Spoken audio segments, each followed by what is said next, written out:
Are you immersed in learning Korean? If you've read language blogs and watched other videos about learning languages, you've probably heard many people say that immersion is the best way to learn a language. And what is the best way to be immersed in Korean? Well, living in Korea. I am going to disagree and agree with some parts of this statement. I think that the best type of immersion you can get is living in Korea, but most people cannot do this. So does this mean that only people who are living in Korea are going to be immersed and therefore learn Korean? Or does it mean that people who aren't living in Korea cannot be immersed and won't be able to learn Korean as well? No, and I'll tell you why.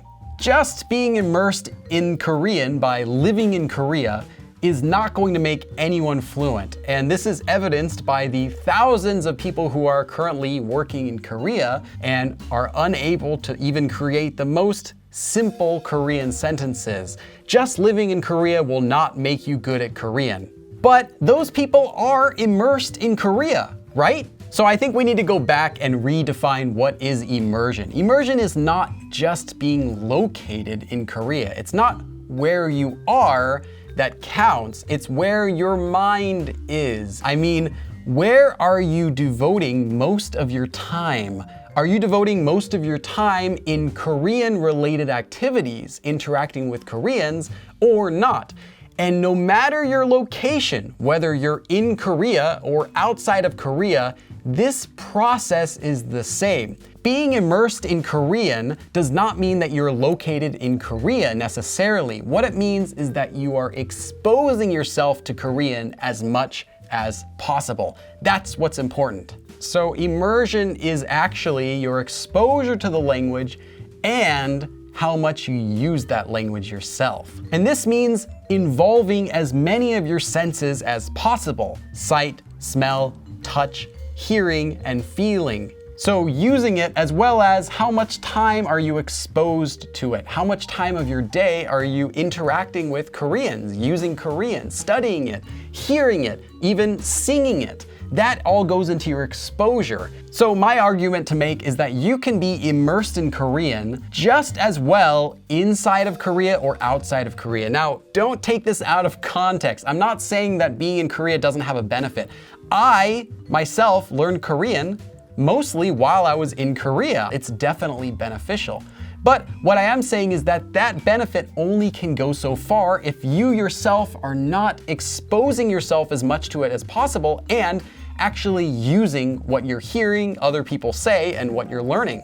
And another point I wanted to make is that I'm not currently filming this from Korea. I live in the United States.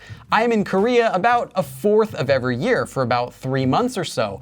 But my Korean honestly has never improved faster than when I started my YouTube channel and began studying the Korean language more in depth, making videos about it and practicing it in order to get better at it myself. Or maybe not faster, but at least just as good. So then you might be worrying, if I want to speak Korean, does that mean I have to study Korean all day? No, you do not have to do that.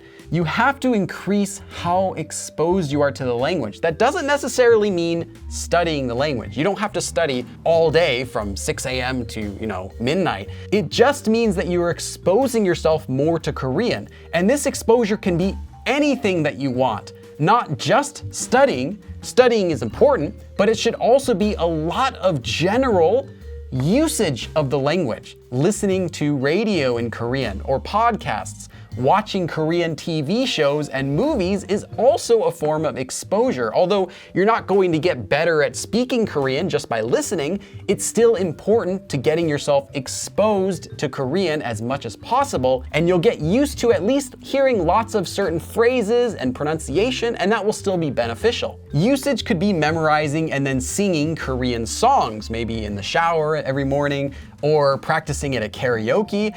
This might just seem like you're goofing around, but actually practicing Korean songs is another form of usage that will help your Korean. So the overall thing to do is make wherever you are Korea. You could be in the countryside in Wyoming, and you can make that place Korea through the magic of the internet. watching Korean shows, listening to Korean radio, as much as possible, talking of course with pen pals, practicing conversation. It doesn't matter as long as you are increasing your exposure and your usage. You will still get the immersive experience, almost as good of an immersive experience as if you were living in Korea. Now, I said almost because being in Korea still gives you the best opportunity to increase your exposure and your usage. Whereas if you're in the United States, you could still be spending all of your day somehow immersed in Korean, but you still have to go about your regular job, interact with people in English, signs are in English, and you can't avoid that. So it's to an extent. You might think that I'm saying you should be doing something with exposure to Korean all day. That could get very boring. Imagine trying to force yourself to study and then watch TV shows all day, every single day. You don't have to. What you should be doing though is every single time you start to feel bored, switch things up. So if you're studying in a textbook and after 30 minutes or an hour you start feeling bored, close it, do something else. It's better to keep going to increase your exposure than to stop entirely. Close the book, turn on a TV show, chat with your friend, do anything else that's related to Korean that can keep your studying going, that can keep this exposure and your usage going as long as you're doing it. The more time you can put into this, the better. So make wherever you are into Korea and switch your materials whenever you feel bored. The more immersed you are in Korean, the faster you'll learn, the more easily you'll be able to learn with less stress, and the better you'll learn, the more Korean you'll be able to learn. So remember, it's all about time and how much time you are exposed to Korean and how much time you can use Korean. That's what immersion is. And you can do that outside of Korea or inside Korea. Of course, Korea will be a little bit better, but you can still make a good use of wherever you are as long as you're increasing your immersion. So do you have any questions or comments? Feel free to leave them below. Thanks for watching. Also, thank you to my Patreon supporters as well as my YouTube supporters. 그럼 다음에 또 봐.